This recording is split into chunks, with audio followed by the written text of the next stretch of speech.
Le 11 mai dernier, l'Alternative citoyenne ivoirienne avait lancé une pétition pour demander à l'État de Côte d'Ivoire de mettre en place un cadre de discussion inclusive. Les résultats de cette pétition ont été rendus publics le samedi dernier à Abidjan. Ce sont plus d'1 million de signatures physiques et numériques qui ont été récoltées dans les 19 régions du pays et dans la diaspora en l'espace d'1 mois. Mesdames et messieurs, depuis 1 mois et demi, ACI a lancé une pétition.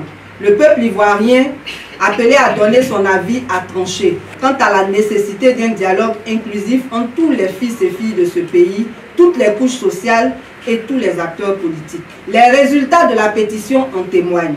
Nous avons obtenu 1 153 signatures alors que nous attendions seulement 5 000 signatures.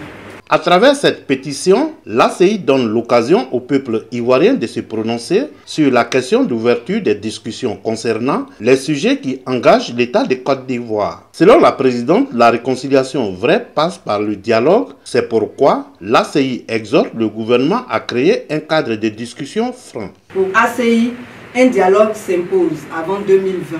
Un dialogue qui n'exclut personne. Un dialogue entre tous les Ivoiriens sans exception afin d'éviter une autre guerre.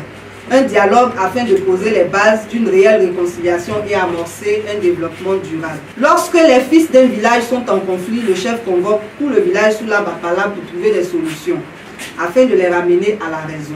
À en croire la conférencière, des courriers seront adressés au gouvernement dans les jours à venir. Et si rien n'est fait, jusqu'au 15 juillet, le peuple de Côte d'Ivoire prendra ses responsabilités face à l'histoire en faisant un sitting devant le siège de l'Union européenne pour réclamer le cadre d'échange inclusif.